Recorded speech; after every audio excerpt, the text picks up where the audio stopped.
This is LA Sentinel reporter Kimberly Buck, and we are here in our editorial room on press day, and I have Pastor Boy with me from Fame Church, and he's here just regarding the incident that we were talking about earlier regarding the officer-involved shooting that took place at a gym in Hollywood. So, Pastor Boy, tell us just about your comments after the roundtable discussion.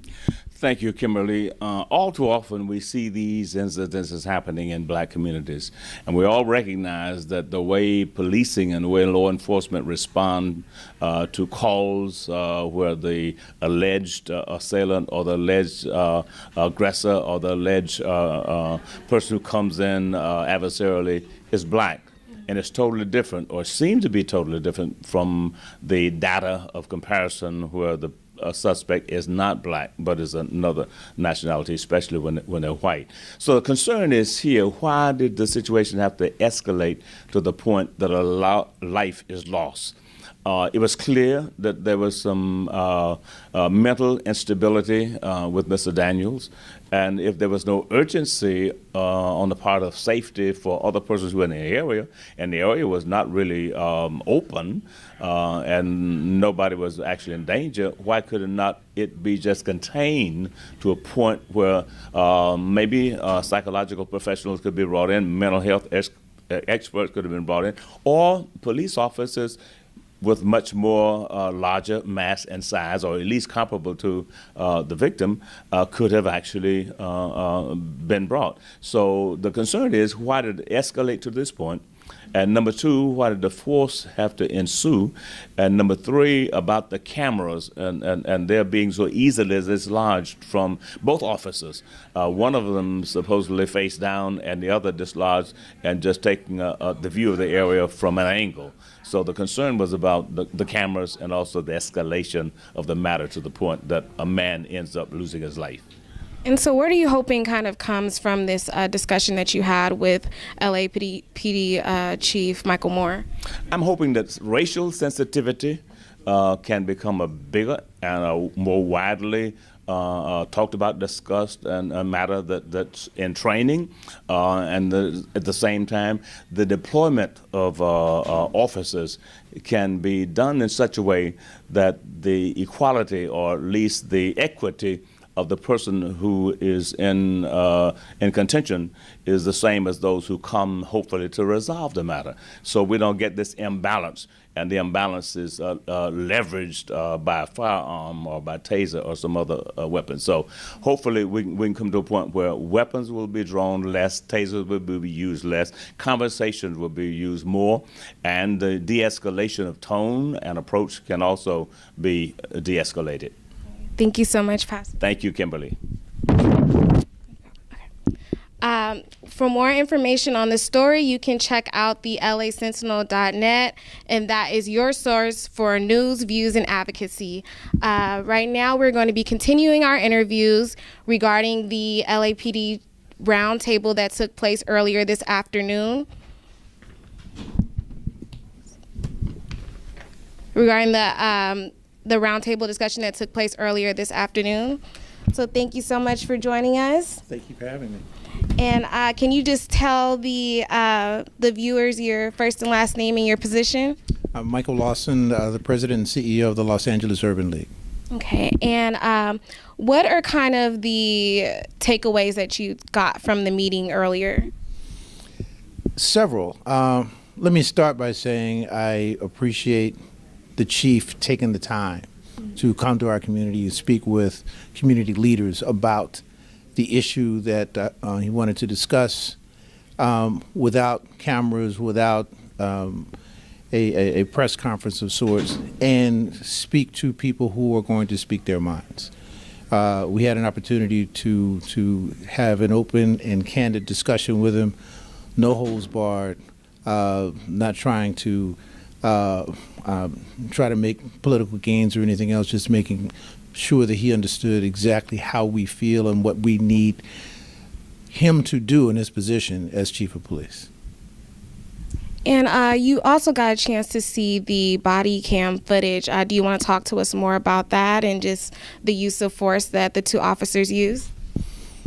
I am not prepared to really talk about it as much as I am concerned about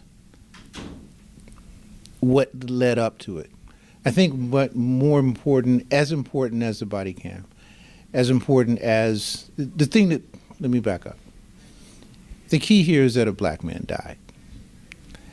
And that is the thing that we can't walk away from. And based on what I saw, based on what I heard, this is a death that could have been prevented. And I say that without necessarily saying that the victim did not play a role in the incident, but there appeared to be mental illness involved. There appeared to be a number of different issues, but more than anything else, there were the police officers had several opportunities to de-escalate the situation, and they didn't. And that is my concern, and that is a training issue. That is an authority issue. That is an issue that Chief Moore, as the chief of police, has to address with respect to the people under his command. They have to learn how to de-escalate, and one of the part of the discussion that I think was most important was the fact that those of us sitting around the table made it clear to him that we are very much aware of the fact that as much as he talked about de-escalation and putting that into the training protocol, there is a difference between the de-escalation that happens in our community and the de-escalation that happens in other communities. There's no doubt in my mind that if this victim were a white male, he would still be alive.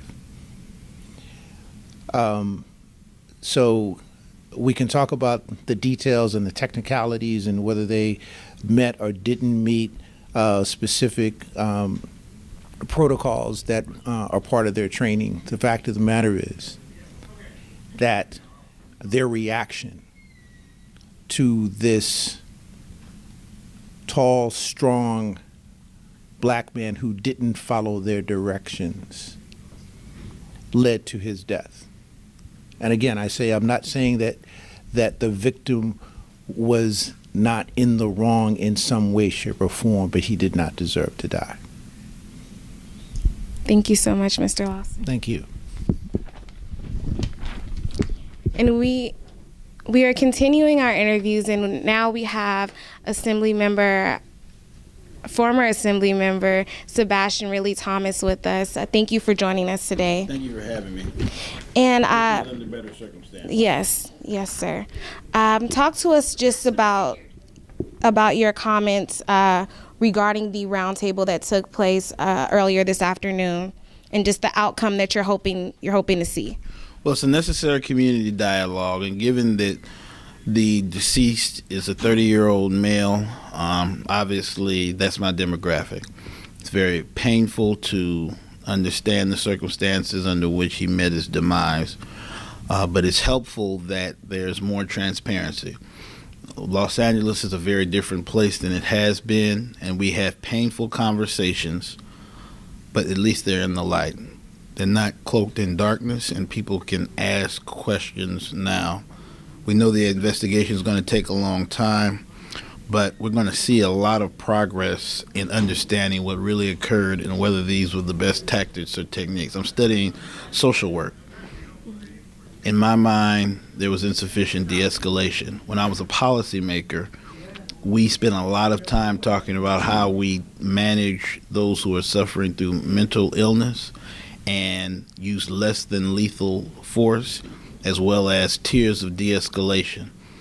We need to see a lot more of that. The heart of that is empathy. The police department isn't really a helping organization, and in some encounters such as this, they don't always look that way. This, I suspect, is a very problematic shooting, and we're going to have to re-examine all manner of encounters in the African American community. This was not in a predominantly African American community where this occurred. This gentleman was not a resident of Los Angeles, and yet the community that is likely to have the strongest reaction to it is the African American community. Those are things that you have to contend with when you're in a major metropolitan area.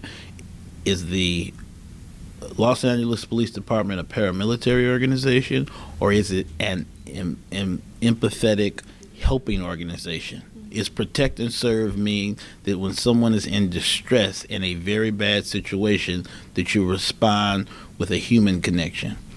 I think generally the organization recognizes this. That's what the taxpayers expect. That's what the residents and citizens of Los Angeles expect. This circumstance just seems not to meet the mark of the best practice of police use of force. Thank you so much for your time. Thank you for